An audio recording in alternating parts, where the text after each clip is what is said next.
Hi, good morning, my dear students. Welcome to the next class. In this class, we have to discuss about another part of the first unit that is very important for your examination, that is sources of financial information. So, what are the sources are available in the economy for getting the information about the finance? How to invest, where to invest, in which securities we have to invest, that is answered by the sources financial information providing sources. So, in general, financial information is used by the investors to analyze the economy, various industries, and a company's position and working condition to make a sound investment decision. Why we have to need a sources, or why we have to need a financial information? Only for the purpose, or only for the main purpose of getting the information, only for the main purpose of decision making. Why? Only for the purpose of decision making. Financial information, ಅದು sources of financial information ಅಂದ್ರೆ ಏನ್ರಿ? ಹಣಕಾಸಿನ ಮಾಹಿತಿಯನ್ನು ಕೊಡ್ತಕ್ಕಂಥ ವಿವಿಧ ಮೂಲಗಳು ಅಂತೇಳಿ ನಾವು ಕರಿತೀವಿ. ಸೊ ಯಾಕೆ ನಮಗೆ ಫೈನಾನ್ಷಿಯಲ್ ಇನ್ಫಾರ್ಮೇಷನ್ ಬೇಕು ಅಂತಂತಂದ್ರೆ, ಇಲ್ಲಿ any organisation or any company there existence, ಯಾವುದೇ ಒಂದು ಕಂಪ್ನಿ ಇರ್ಬೋದು, ಯಾವುದೇ ಒಂದು ಸಂಘ ಇರ್ಬೋದು, ಯಾವುದೇ ಒಂದು ಆರ್ಗನೈಜೇಷನ್ ಇರ್ಬೋದು, ಅಥವಾ ಯಾವುದೇ ಒಂದು ಎಕನಾಮಿಯಲ್ಲಿ ಯಾವುದೋ ಒಂದು ಆರ್ಥಿಕತೆಯ ದೃಷ್ಟಿಯಿಂದ ಒಂದು ಕೆಲಸವನ್ನು ಮಾಡ್ತಿರ್ತೈತಿ, ಅಂಥ ಒಂದು ಸಂಸ್ಥೆಯ ಮಾರ್ಕೆಟ್ ಕಂಡೀಷನ್ ಹೆಂಗೈತಿ, ಅದರ ಪ್ರಾಫಿಟಬಿಲಿಟಿ ರೇಟ್ ಏನೈತಿ, ಅದರದ ಇನ್ವೆಸ್ಟ್ಮೆಂಟ್ ಡಿಸಿಷನ್ಸ್ಗಳು ಏನೇನು ಅದಾವ, ಇನ್ವೆಸ್ಟ್ಮೆಂಟ್ ಆಕ್ಟಿವಿಟೀಸ್ಗಳು ಏನೇನು ಅದಾವ, ಸೊ ಎಕನಾಮಿ ಒಳಗೆ ಅದರ ಸ್ಟೇಜ್ ಅದರ ಪರ್ಫಾರ್ಮೆನ್ಸ್ ಹೆಂಗೈತಿ, ಅದರ ನೇಮ್ ಫ್ರೇಮ್ ಹೆಂಗೈತಿ ಅನ್ನೋದನ್ನು ಕರೆಕ್ಟಾಗಿ ತಿಳ್ಕೊಳ್ಳಿಕ್ಕೋಸ್ಕರ ನಮ್ಗೆ ಏನು ಬೇಕಾಗ್ತೈತಿ? ಫೈನಾನ್ಷಿಯಲ್ ಇನ್ಫಾರ್ಮೇಷನು ಬೇಕಾಗ್ತೈತಿ. ಸೊ ಈ ಫೈನಾನ್ಷಿಯಲ್ ಇನ್ಫಾರ್ಮೇಷನ್ ನಾವು ಏನು ಮಾಡ್ತೀವಿ? ನಂಬರ್ ಆಫ್ ವೇಸಿಂದ ಏನು ಮಾಡ್ತೀವಿ? We are getting the information. ನಾವು ಮ್ಯಾಕ್ಸಿಮಮ್ ವೇಸಿಂದ ನಾವೇನು ಮಾಡ್ತೀವಿ? ಇನ್ಫಾರ್ಮೇಷನನ್ನು ತಗೋತೀವಿ. So on the basis of information we have to take a one decision that is where we have to invest. ಯಾವ ಡಿಸಿಷನ್ ತಗೋತೀವಿ ಅಂತಂದ್ರೆ, ಎಲ್ಲಿ ನಾವು ಇನ್ವೆಸ್ಟ್ಮೆಂಟನ್ನು ಮಾಡಬೇಕು ಅನ್ನೋದ್ರ ಬದಲು ನಾವೇನು ಮಾಡ್ತೀವಿ? ಒಂದು ಕರೆಕ್ಟ್ ಡಿಸಿಷನನ್ನು ತಗೋತೀವಿ. ಹಂಗಂದ್ರೆ following are the different sources of information through which on investor can get the idea regarding the investment. So these are the number of ways or number of sources available in the economy, available in the market to get the information regarding the investment. So investment ಬದಲು ನಾವು ಏನು ಮಾಡ್ತೀವಿ? ಈ ಎಲ್ಲ ಕೆಳಗಿನ ಮೂಲಗಳಿಂದ ಏನು ಮಾಡ್ತೀವಿ? ಮಾಹಿತಿಗಳನ್ನ ಪಡ್ಕೋತೀವಿ. So move on. What are the sources? That is first one, books. We have to get the information through books. Any commercial books, any accounting books, or any financial books, we have to get the information relating to the investment. So book is the one in sources for getting the instrument.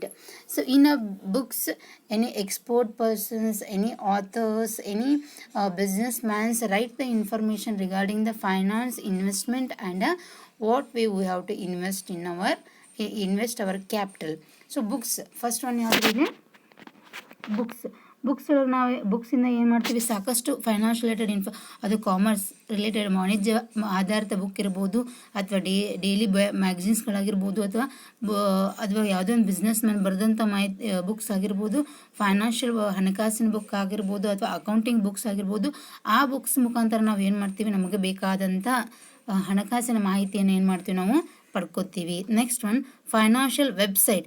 There are number of websites are available in internet which are relating to the investment process and investment information. ನಾವು ಈಗಾಗಲೇ ನೋಡಾಕತ್ತೀವಿ, ಏನು ಈಗ online trading ಅಂತ start ಆಗ್ತೈತಿ, e commerce ಅಂತ start ಆಗ್ತೈತಿ, ಈ ಬಿಸ್ನೆಸ್ ಅಂತ ಸ್ಟಾರ್ಟ್ ಆಗ್ತೈತಿ. ಅದಕ್ಕೋಸ್ಕರ ನಾವು ಏನು ಮಾಡ್ತೀವಿ? ಆನ್ಲೈನ್ ಒಳಗೆ ಸಾಕಷ್ಟು ವೆಬ್ಸೈಟ್ಗಳು ಅದಾವೆ. ಆ ವೆಬ್ಸೈಟ್ಗಳ ಮುಖಾಂತರನೂ ನಾವು ಏನು ಮಾಡ್ಬೋದು ರೀ? ಫೈನಾನ್ಷಿಯಲ್ ರಿಲೇಟೆಡ್ ಇನ್ಫಾರ್ಮೇಷನನ್ನು, ಇನ್ವೆಸ್ಟ್ಮೆಂಟ್ ರಿಲೇಟೆಡ್ ಇನ್ಫಾರ್ಮೇಷನನ್ನು ತಗೋಬೋದು. ಸೊ ಈ ಒಂದು ವೆಬ್ಸೈಟ್ಗೆ ನಾವು ಡೈರೆಕ್ಟಾಗಿ ಎಂಟರ್ ಆಗೋದ್ರ ಮುಖಾಂತರ ಏನು ಗೊತ್ತಾಗ್ತೈತಿ? ಆ ಕಂಪನಿ ಅಥವಾ ಆ ಆರ್ಗನೈಜೇಷನ್ ಅಥವಾ ಆ ಫೈನಾನ್ಷಿಯಲ್ ಇನ್ಸ್ಟ್ರೂಮೆಂಟ್ಸ್ ವ್ಯಾಲ್ಯೂ ಏನು, ಅದರದ್ದು ವರ್ತ್ ಏನು, ಅದರ ಟ್ರಾನ್ಸಾಕ್ಷನ್ ಏನು ಅನ್ನೋದ್ರ ಬಗ್ಗೆ ನಾವು ಕರೆಕ್ಟಾಗಿ ಅನಲೈಸಿಸ್ ಮಾಡಲಿಕ್ಕೆ ಬರ್ತೈತಿ. Next one, news papers and periodicals. So business magazines is there and periodical business magazines are there. These magazines and periodical envelopes may cover the all information relating to the finance. So newspapers ದಿನಪತ್ರಿಕೆ, ವಾರಪತ್ರಿಕೆ ಅಂತ ಬರ್ತಾವೆ. So ಪಿರಿಯಾಡಿಕಲ್ಸ್ಗಳು ಬರ್ತಾವೆ. ಅವುಗಳ ಮುಖಾಂತರ ನಾವು ಏನು ಮಾಡ್ತೀವಿ ಇಲ್ಲಿ ಬೇಕಾದಂಥ ಮಾಹಿತಿಯನ್ನು ಕಲೆಕ್ಟ್ ಮಾಡ್ತೀವಿ. ಸೊ ಅದು ಬಿಸ್ನೆಸ್ ರಿಲೇಟೆಡ್ ನ್ಯೂಸ್ ಪೇಪರ್ಸ್ಗಳು ಬರ್ತಾವೆ, ಮ್ಯಾಗ್ಝಿನ್ಸ್ಗಳು ಬರ್ತಾವೆ.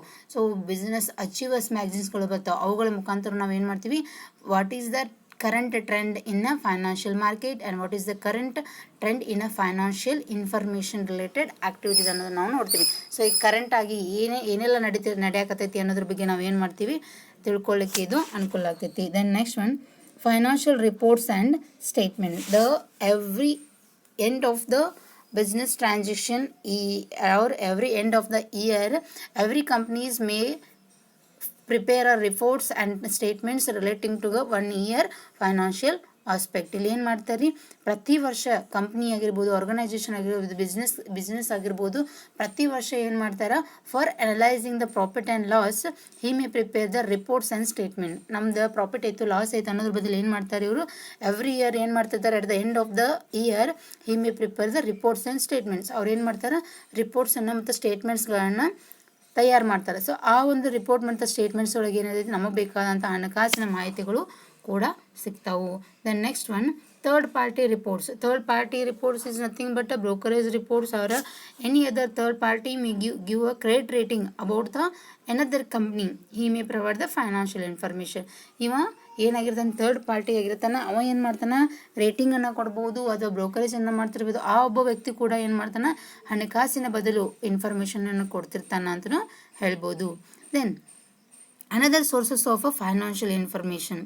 When you are looking for information, where do you go? It is arise in your mind. Yes, when you are looking for information, where do you go? When we get, where we get, how we get, these are questions are arise in your mind. Yes, for searching these questions through the number of instruments. What are the number of sources, which are, first one is the internet. We can say in the beginning, first one is the internet. The internet is nothing but a website. Through the website we have to search the information. Then second one,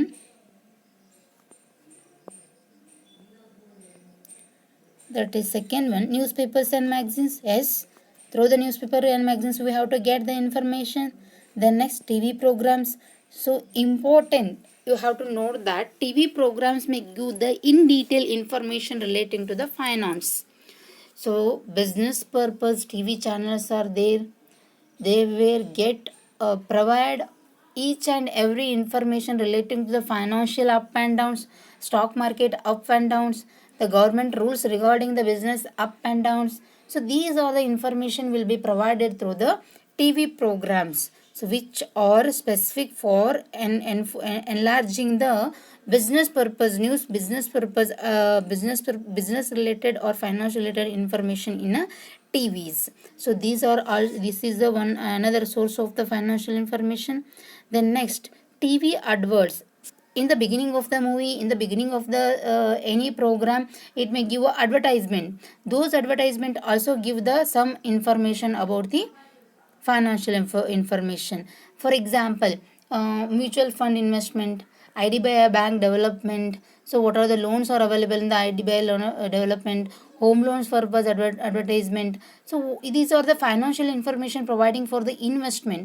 So ಇವುಗಳನ್ನು ನಾವೇನು ಕರಿತೀವಿ, ಇನ್ವೆಸ್ಟ್ಮೆಂಟಿಗೆ ಸಂಬಂಧಪಟ್ಟಂಥ ಮಾಹಿತಿಗಳನ್ನು in the beginning of the any program, in the beginning of the any movie they were provide. So ನಾವು ಏನು ಹೆಂಗ್ರಿ ಇಲ್ಲಿ T V advertisement ಅಂದ್ರೆ ಏನು ಮಾಡ್ಬೋದು ರೀ, ಅವರು ಮೂವಿ ಅಥವಾ ಟಿ ವಿ ಒಳಗೆ ಏನು ಮಾಡ್ಬೋದು, ಮಿಡಲ್ ಒಳಗೆ ನಿಮಗೆ ಅಡ್ವರ್ಟೈಸ್ಮೆಂಟ್ ಸಾಕಷ್ಟು ಸಿಗ್ತೈತೆ, ಜಾಹೀರಾತು. ಸೊ ಅಲ್ಲಿ ಕೂಡ ಏನು ಮಾಡ್ಬೋದು, ಇನ್ವೆಸ್ಟ್ಮೆಂಟ್ ಬದಲು ಏನು ಮಾಡ್ಬೋದು ರೀ, ಇವರು ಇನ್ವೆಸ್ಟ್ಮೆಂಟ್ ಮಾಡಲಿಕ್ಕೆ ಬೇಕಾದಂಥ ಮಾಹಿತಿಯನ್ನು ಅಥವಾ ಫೈನಾನ್ಷಿಯಲ್ ರಿಲೇಟೆಡ್ ಮಾಹಿತಿಯನ್ನು ಕೊಡ್ಬೋದು. Then next one, teachers. When we are studying in a classes, teachers also give the information relating to the finance. So ನಾವು ಯಾವಾಗ ಸ್ಟಡಿ ಮಾಡ್ತಿರ್ತೀವಿ ಅವಾಗ ಟೀಚರ್ಸಿಂದನೂ ನಮ್ಗೆ ಏನಾಗಿದೆ, ಸಾಕಷ್ಟು ರೀತಿಯೊಳಗೆ ಫೈನಾನ್ಷಿಯಲ್ ರಿಲೇಟೆಡ್ ಮಾಹಿತಿ ಸಿಗ್ತಿರ್ತೈತಿ. Then parents. So parents who are having the knowledge of the finance and the stock market and economy and inflation, deflation, those are also providing the simple information or basic information regarding the finance. ಅವರು ಕೂಡ ಏನು ಮಾಡ್ಬೋದು ರೀ, basic ಇನ್ಫಾರ್ಮೇಷನನ್ನು ಏನು ಮಾಡ್ಬೋದು, provide ಮಾಡ್ಬೋದು. ಇದ್ರ ಬದಲ finance ಬದಲ. So ಏನು ಮಾಡ್ಬೋದು ಅವರು, ಏನು ಹಣದುಬ್ಬರ ಹೆಂಗೆ ಆಗ್ತೈತಿ, ಪ್ರೈಸ್ ಬೆಲೆ ಹೆಂಗೆ ಹೆಚ್ಚಾಗತ್ತವು, ಸ್ಟಾಕ್ ಮಾರ್ಕೆಟ್ ಅಂದರೆ ಏನು, ಇನ್ವೆಸ್ಟ್ಮೆಂಟನ್ನು ನಾವು ಹೆಂಗೆ ಮಾಡ್ತೀವಿ, ಸಣ್ಣ ಸಣ್ಣ ಇನ್ವೆಸ್ಟ್ಮೆಂಟನ್ನು ಹೆಂಗೆ ಮಾಡ್ತೀವಿ, ಮ್ಯೂಚುವಲ್ ಫಂಡ್ ಒಳಗೆ ನಾವು ಹೆಂಗೆ ಇನ್ವೆಸ್ಟ್ಮೆಂಟ್ ಮಾಡಾಕತ್ತೀವಿ, ಸೊ ನಾವೆಲ್ಲಿ ಬ್ಯಾಂಕ್ ಒಳಗೆ ಹೆಂಗೆ ಇನ್ವೆಸ್ಟ್ಮೆಂಟ್ ಮಾಡಾಕತ್ತೀವಿ, ಸೊ ಈ ರೀತಿಯಾದಂಥ ಹಣಕಾಸಿನ ಮಾಹಿತಿನೂ ಕೂಡ ಅವ್ರು ಕೊಡ್ತಾರೆ parents. So this is also one sources of a financial information way. Then next one, other experts. So experts who are getting the throughout knowledge regarding the finance, they will also give the financial information for giving the special lectures, for giving the special articles in a books. So other experts ಅಂದ್ರೆ ಏನ್ರಿ, ಇಲ್ಲಿ financial ಬಗ್ಗೆ ಯಾರು ಪೂರ್ಣವಾದ ಮಾಹಿತಿಯನ್ನು ಹೊಂದಿರ್ತಾರೋ ಅವರು ಕೂಡ ಏನು ಮಾಡ್ತಾರೆ, ಇಲ್ಲಿ ಎಕ್ಸ್ಪರ್ಟ್ಸ್ಗಳು ಏನಿರ್ತಾರ ಅವರು ಕೂಡ ಏನು ಮಾಡ್ತಾರೆ, ಇನ್ಫಾರ್ಮೇಷನನ್ನು ಪ್ರೊವೈಡ್ ಮಾಡ್ತಾರೆ. Next other friends. So friends are also giving the information regarding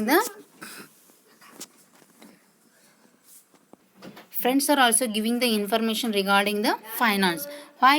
So friends are who are involved in a financial market activities, who are have the knowledge about the finance surrounding area, they may provide the information regarding the finance. Friends ಅಂದರೆ ಯಾರೀ, so ಈ common friends ಅಂತ ಕರಿತೀವಿ. ಅವ್ರು ಏನು ಮಾಡ್ತಾರೆ, financial activities ಒಳಗೆ involve ಆಗಿರ್ಬೋದು ಅಥವಾ ಫೈನಾನ್ಷಿಯಲ್ ಬದಲು ಅವ್ರಿಗೆ ನಾಲೆಜ್ ಇರ್ಬೋದು.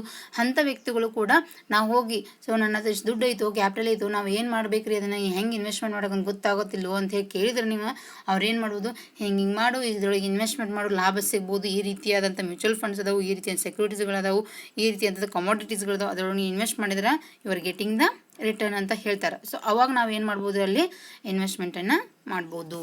Next one, forums are some different units or some different communities which are the aim of providing the information regarding the necessary.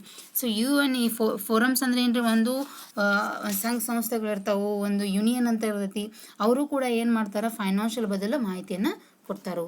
So you can understand what are the sources of financial information, why we have to need the financial information. We have to need the financial information for taking the correct decision regarding the ಇನ್ವೆಸ್ಟ್ಮೆಂಟನ್ನು ಮಾಡಲಿಕ್ಕೆ ನಾವು correct ಡಿಸಿಷನನ್ನು ತಗೋಬೇಕಿತ್ತು ಅಂತಂದ್ರೆ ನಮ್ಗೆ ಹಣಕಾಸಿನ ಮಾಹಿತಿ ಬೇಕು. So ಅವು ಎಲ್ಲೆಲ್ಲಿಂದ ನಮಗೆ ಪ್ರೊವೈಡ್ ಆಗ್ತಾವ್ರಿ. First one, books, financial websites, newspapers and periodicals, financial reports and statements, third parties report. Then others, internet, newspaper, TV programs, TV advertisement, teachers, parents, other experts, friends and forums. So these are the ways where we have to get the information. Next, moving on, next concept, that is a major factors affecting in investment. What are the major or main factors we are affecting on the investment while we are going to the investment process? ನಾ investment ಪ್ರೊಸೆಸ್ಸಿಗೆ ಹೋಗೋ ಮುಂದಾಗ ಅಥವಾ ಇನ್ವೆಸ್ಟ್ಮೆಂಟನ್ನು ಮಾಡೋ ಮುಂದಾಗ ಯಾವೆಲ್ಲ ಅಂಶಗಳು ನಮ್ಮ ಮೇಲೆ ಪ್ರಭಾವ ಬೀರ್ತವೆ ಅಥವಾ ಇನ್ವೆಸ್ಟ್ಮೆಂಟ್ ಮೇಲೆ ಪ್ರಭಾವ ಬೀರ್ತವೆ? ಅದರ first one, element of uncertainty, that is change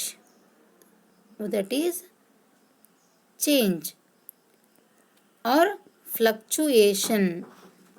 Element of uncertainty is nothing but a change in the economy, fluctuation in the economy. It may be change in the prices, it may be change in the demand, it may be change in the income. So these are the uncertainty factors may impact on the investment process. So for example, when the uncertainty, when the prices, inflation is more. So when inflation rate is there in our country, what is inflation? We are purchasing the very small amount of goods by giving the more money. ಏನ್ರಿ inflation ಅಂದರೆ ಏನು, ಹಣದುಬ್ಬರ ಅಂದರೆ ಏನ್ರಿ, ಇಲ್ಲಿ ನಾವು ಸ್ವಲ್ಪ ಮಟ್ಟಿಗೆ ವಸ್ತುಗಳನ್ನು ಖರೀದಿ ಮಾಡ್ತೀವಿ, ಬಹಳಷ್ಟು ದುಡ್ಡನ್ನು ಏನು ಮಾಡಿ ಹಾಕಿ, ಸೊ ಅದಕ್ಕೆ ಇನ್ವೆಸ್ಟ್ಮೆಂಟ್ ಅಂತೇಳಿ ಕರಿತೀವಿ. ಸೊ ಅವಾಗ ನಾವು ಏನು ಮಾಡ್ತೀವಿ, ಇನ್ವೆಸ್ಟ್ಮೆಂಟನ್ನು ಮಾಡಲಿಕ್ಕೆ ಹೆಚ್ಚಿಗೆ ಸಾಧ್ಯ ಆಗೋದಿಲ್ಲ. ಯಾಕಂದ್ರೆ the rate of commodities are high, the savings are less.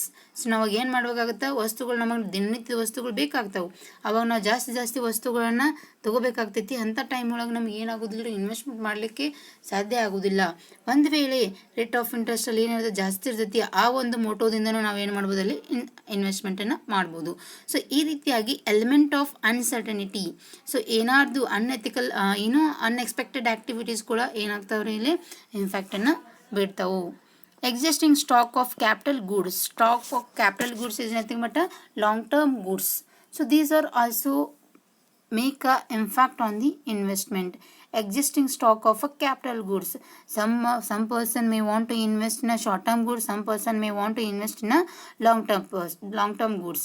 So as compared to short-term goods, long-term goods give the more benefit, because in a long-term goods, when we have to invest the amount in a long-term stock, it is exempted from the tax.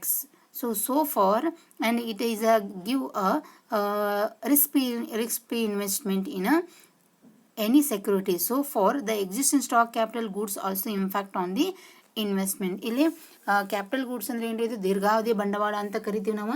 So ದೀರ್ಘಾವಧಿ ಬಂಡವಾಳವನ್ನು ಕೂಡ ಏನಾಗ್ತೈತಿ, ತನ್ನದೇ ಆದಂಥ ಪ್ರಭಾವವನ್ನು ಬೀರ್ತೈತಿ. ಹೆಂಗಂತಂದ್ರೆ short term goods ಅಂದರೆ ಅಲ್ಪಾವಧಿಯ ಬಂಡವಾಳದೊಳಗೆ ನಾವು ಇನ್ವೆಸ್ಟ್ಮೆಂಟ್ ಮಾಡಿದ್ರೆ ನಮಗೆ ರಿಸ್ಕ್ ಜಾಸ್ತಿ ಇರ್ತೈತಿ, ರಿಟರ್ನು ಕಡಿಮೆ ಇರ್ತೈತಿ. ಸೊ ಹಂಗಿಲ್ಲಿ ಏನಾಗ್ತೈತಿ ರೀ, ಕ್ಯಾಪಿಟಲ್ ಗೂಡ್ಸ್ ಒಳಗೆ ನಾವು ಇನ್ವೆಸ್ಟ್ಮೆಂಟ್ ಮಾಡಿದ್ರೆ ಇದ್ರದ್ದು ದೀರ್ಘಾವಧಿ ತನಕ ಇರ್ತೈತಿ, ಮತ್ತು ಇಲ್ಲಿ ಏನಿರ್ತೈತಿ ಲಾಂಗ್ ಟರ್ಮ್ ಎಕ್ಸಿಸ್ಟೆನ್ಸ್ ಇದೆ, ಇದರಿಂದ ನಮಗೆ ಬೆನಿಫಿಟ್ ಸಾಕಷ್ಟು ಇರ್ತೈತಿ.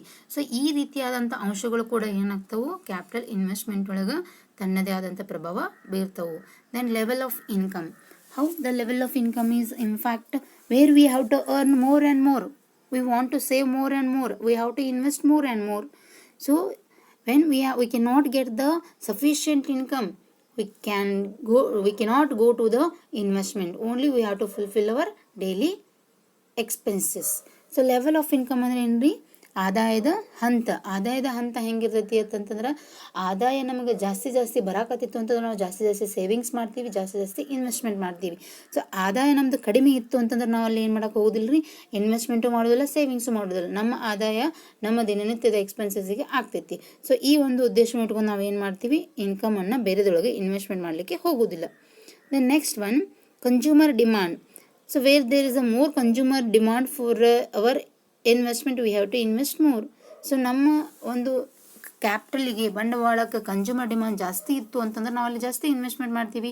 ಕನ್ಸ್ಯೂಮರ್ ಡಿಮಾಂಡ್ ಕಡಿಮೆ ಇತ್ತು ಅಂದರೆ ನಾವು ಅಲ್ಲಿ ಕಡಿಮೆ ಇನ್ವೆಸ್ಟ್ಮೆಂಟ್ ಮಾಡ್ತೀವಿ. That is simple. Then next liquid assets. Liquid assets ಅಂದರೆ ಏನ್ರಿ, ಇವು ದ್ರವತ್ವ ಹೊಂದಿದ ಅಸೆಟ್ಸ್ ಅಂತೇಳಿ ಕರಿತೀವಿ. So liquid assets, where there is a more number of liquid assets, we have to invest more, because the liquid assets will be transferred whenever we have to need the finance, that we have to convert the liquid asset into cash. So for we have to invest more money in a liquid asset. So ಎಲ್ಲಿ ದ್ರವತ್ವ ಹೊಂದಿದಂಥ ಅಸೆಟ್ಸ್ಗಳು ಇರ್ತಾವು ಅಂತಲ್ಲಿ ನಾವು ಏನು ಮಾಡ್ತೀವಿ, ಜಾಸ್ತಿ investment ಮಾಡಲಿಕ್ಕೆ ಆಸಕ್ತಿ ಮಾಡ್ತೀವಿ. ಯಾಕಂತಂದ್ರೆ ನಮಗೆ ಹಣದ ಅವಶ್ಯಕತೆ ಯಾವಾಗ ಇರ್ತೈತಿ, ಅವಾಗ ನಾವು ಏನು ಮಾಡ್ತೀವಿ ಅಂದ್ರೆ ಆ ಒಂದು ಲಿಕ್ವಿಡ್ ಅಸೆಟನ್ನು ಕ್ಯಾಶ್ ಆಗಿ ಇಮಿಡಿಯೇಟ್ ಆಗಿ ಕನ್ವರ್ಟ್ ಮಾಡಲಿಕ್ಕೆ ಬರೋದ್ರಿಂದ ಅಲ್ಲಿ ನಾವು ಜಾಸ್ತಿ ಇನ್ವೆಸ್ಟ್ಮೆಂಟನ್ನು ಮಾಡ್ತೀವಿ. Then next one, inventions and innovations. When the companies may go to the inventions and innovation, then only we have to provide more capital. So there is a difference between invention and innovations. Invention means what? We have to innovate new things. Innovation is nothing but we have to give improvisation for a new thing. So that is innovation. So ಇವೆರಡದ್ರೊಳಗೂ ನಮಗೆ ಏನು ಬೇಕಾಗ್ತದೆ, capital. ಈಗ ನೋಡ್ರಿ, invention ಅಂತಂದ್ರೆ ಒಂದು ಹೊಸದನ್ನು ಹುಡುಕ್ತೀವಿ, ಏನು ಮಾಡ್ತೀವಿ, ಒಂದು ಹೊಸದನ್ನು ಹುಡುಕ್ತೀವಿ. So we are searching for new thing. ನಾವು ಒಂದು ಹೊಸದನ್ನು ಹುಡುಕ್ತೀವಿ, ಆ ಒಂದು ಹೊಸದನ್ನು ಎಲ್ಲಿ ಹುಡುಕ್ತೀವಿ, ಇನ್ವೆನ್ಷನ್ ಕಾನ್ಸೆಪ್ಟ್ ಒಳಗೆ. ಇನೋವೇಷನ್ ಅಂದ್ರೆ ಏನ್ರಿ, ಆ ಒಂದು ಹೊಸದಾಗಿ ಹುಡುಕಿರ್ತಕ್ಕಂಥ ಒಂದು ವಿಷಯನ ನಾವು ಏನು ಮಾಡ್ತೀವಿ, ಫರ್ದರ್ ಡೆವಲಪ್ಮೆಂಟನ್ನು ಮಾಡ್ತೀವಲ್ಲ, ಅದಕ್ಕೆ ಇನೋವೇಷನ್ ಅಂತ ಕರಿತೀವಿ. ಸೊ ಇವು ಎರಡದ್ರೊಳಗೆ we are required more capital, extra capital.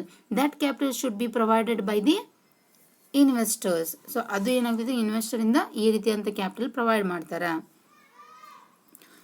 Next, new product. So when we have to any company introduce a new product, new commodity, then only they want capital. So we have to provide that additional capital. So ಅಲ್ಲಿ ನಾವೇನು ಮಾಡ್ತೀವಿ, ಒಂದು ಪ್ರಾಡಕ್ಟನ್ನು ತರಾಕತ್ತಿದ್ರು ಅಥವಾ ಹೊಸ ವಸ್ತುವನ್ನು ಉತ್ಪಾದನೆ ಮಾಡಕತ್ತಿದ್ರು ಅಂದ್ರೆ ಅಲ್ಲಿ ನಮಗೆ ಏನು ಬೇಕಾಗ್ತೈತಿ, ಮತ್ತಷ್ಟು ಹಣದ ಅವಶ್ಯಕತೆ ಇರ್ತೈತಿ. ಆ ಒಂದು ಹಣವನ್ನು ನಾವೇನು ಮಾಡ್ತೀವಿ, ಇನ್ವೆಸ್ಟ್ಮೆಂಟ್ ಮಾಡಲಿಕ್ಕೆ ಹೋಗ್ತೀವಿ. Next, growth of the population. Growing of the population may increase the investment. Why? The number of workers are more, the number of income is more, then only we have to invest more in the investment. So population ಹೆಚ್ಚಾದಂಗೆ income ಹೆಂಗೆ ಹೆಚ್ಚಾಗ್ತೈತ್ರಿ ಅಂತ ಹೇಳ್ಬೋದು. So ಇಲ್ಲಿ ನಾವು ಇಬ್ಬರು population ಇದ್ರೆ 2 income ಬರ್ತೈತಿ, 3 ಪಾಪ್ಯುಲೇಷನ್ 3 ಇನ್ಕಮ್ ಬರ್ತೈತಿ. ಸೊ ಅದನ್ನ ನಾವು ಏನು ಮಾಡ್ತೀವಿ, ಮತ್ತೆ ಇನ್ವೆಸ್ಟ್ಮೆಂಟ್ ಮಾಡ್ಕೋತಾ ಹೋಗ್ತೀವಿ. ಸೊ ಹಂಗೆ ಗ್ರೋತ್ ಆಫ್ ಪಾಪ್ಯುಲೇಷನ್ ಇತ್ತು ಅಂತಂದ್ರೆ ನಮ್ದು ಹಣದ ಇನ್ವೆಸ್ಟ್ಮೆಂಟ್ ಮಾಡೋದು ಕೂಡ ಹೆಚ್ಚಿಗೆ ಆಗ್ತೈತಿ. The next state policy. So there is a for and again policies are there in a state. For and again. So some policies are for the business and some policies are against for the business. When the state may introduce the for policies for the investment, we have to motivate to invest more and more in investment sources. ಹೌದು. So state ಒಳಗೆ ಕೆಲವು ಏನು ನಮ್ಮ ಪರವಾದಂಥ ಪಾಲಿಸಿಗಳು ಇರ್ತವೆ, ಇನ್ನೂ ತಮ್ಮ ವಿರುದ್ಧವಾದಂಥ ಪಾಲಿಸೀಸ್ಗಳು ಇರ್ತಾವೆ. ಸೊ ಅವಾಗ ನಾವೇನು ಮಾಡ್ಬೋದು, ಯಾವೊಂದು ಪಾಲಿಸಿ ಯಾವಾಗ ಅವರು ಇನ್ವೆಸ್ಟ್ಮೆಂಟ್ ಬದಲು ಫಾರ್ ಆಗಿರ್ತಂಥ ಅದಕ್ಕೆ ಅನುಕೂಲವಾದಂಥ ಪಾಲಿಸೀಸ್ಗಳನ್ನು ಹಾಕ್ತಾರೋ ಅವಾಗ ನಾವೇನು ಮಾಡ್ಬೋದು ರೀ, ಅದರೊಳಗೆ ಇನ್ವೆಸ್ಟ್ಮೆಂಟ್ ಮಾಡಲಿಕ್ಕೆ ಹೋಗ್ಬೋದು. Next one, political climate. So political conditions also impact on the investment. Some political parties may give the preference for industry, some parties or may give preference for a stock market, some parties or go preference for a farmers, some parties may give preference for a education purpose. On the basis of a political climate, we have to give a investment rises. ನಾವು ಹೆಂಗೆ political ಪಾರ್ಟೀಸ್ಗಳು ಇರ್ತಾವ್ರಿ, ಎಲ್ಲರೂ ಒಂದೇ ರೀತಿಯಾದಂಥ ಐಡಿಯಾಲಜಿಯನ್ನು ಹೊಂದಿರೋದಿಲ್ಲ. So ಈ business environment ಒಳಗೆ ನೋಡ್ತೀರಿ ನೀವು ideologies of a political parties, ಅವ್ರದ್ದು ಹೆಂಗೆ ಐಡಿಯಾಲಜೀಸ್ ಇರ್ತಾವೆ ಆ ರೀತಿಯಾಗಿ ಏನು ಮಾಡ್ತಿರ್ತಾರೆ ಅವರು, ಇನ್ವೆಸ್ಟ್ಮೆಂಟನ್ನು ಅಥವಾ ಒಂದೊಂದಕ್ಕೆ ಪ್ರಿಫರೆನ್ಸನ್ನು ಕೊಡ್ತಿರ್ತಾರೆ. ಸೊ ಒಂದು ಇಂಡಸ್ಟ್ರಿ ಪ್ರಿಫರೆನ್ಸ್ ಕೊಡ್ತಾರೆ, ಇನ್ನೊಂದು ಕೈಗಾರಿಕೆ ಕೊಟ್ಟರೆ, ಒಂದು ಕೃಷಿಗೆ, ಒಂದು ಬಿಸ್ನೆಸ್ಸಿಗೆ, ಒಂದು ಸ್ಟೇಟ್ ಮಾರ್ಕೆಟಿಗೆ, ಎಜುಕೇಷನ್, ಹಿಂಗೆ ಪ್ರಿಫರೆನ್ಸನ್ನು ಕಟ್ಕೊತ ಹೋಗ್ತಾರೆ. ಸೊ ಅದ್ರ ಪ್ರಿಫರೆನ್ಸ್ ಎದ್ರ ಮ್ಯಾಗ ಇರ್ತೈತಿ, ಅದ್ರ ಮ್ಯಾಗ ನಾವು ಇನ್ವೆಸ್ಟ್ಮೆಂಟನ್ನು ಮಾಡ್ತೀವಿ. So these are the number of elements or factors which are affecting in a investment. What are those? First one, element of uncertainty, ಅನಿಶ್ಚಿತತೆಯ ಅಂಶ. ದೆನ್ ಎಕ್ಸಿಸ್ಟಿಂಗ್ ಸ್ಟಾಕ್ ಯಾವ ಸ್ಟಾಕ್ ಒಳಗೆ ನಾವು ಇನ್ವೆಸ್ಟ್ಮೆಂಟ್ ಮಾಡಕತ್ತೀವಿ ಅದು ವ್ಯಕ್ತಿಯ ಆದಾಯದ ಹಂತ, ಮತ್ತು ಕನ್ಸ್ಯೂಮರ್ಸ್ದ ಅಂದ್ರೆ ಗ್ರಾಹಕರ ಬೇಡಿಕೆ, ಮತ್ತು ದ್ರವತ್ವ ಹೊಂದಿದ ಅಸೆಟ್ಸ್ಗಳು, ದೆನ್ ಏನು ಹೊಸತನ ಮತ್ತು ನವೀಕರಣ, ಮತ್ತು ಹೊಸ ವಸ್ತುಗಳು, ಮತ್ತು ಜನಸಂಖ್ಯೆ ಹೆಚ್ಚಳ, ರಾಜ್ಯ ನೀತಿಗಳು ಮತ್ತು ರಾಜಕೀಯ ವ್ಯವಸ್ಥೆ, ಇವೆಲ್ಲವೂ ಕೂಡ ಏನು ಮಾಡ್ತಾವೆ, ಇಂಪ್ಯಾಕ್ಟನ್ನು ಬೀರ್ತಾವೆ. So I think all are understood this topic. In next class we have to discuss about the very important topic, that is risk and return. They may ask for a problems on a risk may return. So in simple we have to know the risk and return. What is return? It is a some appreciation for our investment. What is risk? For getting the appreciation for investment we have to face the problems, that is risk. In simple ಏನ್ರಿ, return ಅಂದ್ರೆ ಏನ್ರಿ, ಪ್ರತಿಫಲ ಅಂದ್ರೆ ಏನು, ನಾವು ಇನ್ವೆಸ್ಟ್ಮೆಂಟನ್ನು ಮಾಡಿರ್ತೀವಿ ಅದಕ್ಕೆ ಬರ್ತಕ್ಕಂಥ ಅದಕ್ಕೆ ಆ್ಯಡ್ ಆಗಿ ಬರ್ತಿರ್ತಕ್ಕಂಥ ಮತ್ತೊಂದು ಅಮೌಂಟ್. ರಿಸ್ಕ್ ಅಂದ್ರೆ ಏನ್ರಿ, ಆ ಆ್ಯಡ್ ಆಗಿ ಬರ್ತಕ್ಕಂಥ ಅಮೌಂಟ್ ತೊಗೋಬೇಕಾದ್ರೆ ನಾವು ಏನೇನು ಸಮಸ್ಯೆಯನ್ನು ಅನುಭವಿಸ್ತೀವಲ್ಲ ಅದಕ್ಕೆ ಏನಂತ ಕರಿತೀವಿ, ನಾವು ರಿಸ್ಕ್ ಅಂತ ಕರಿತೀವಿ. Okay, in next class we have to discuss about that concept. Okay, thank you.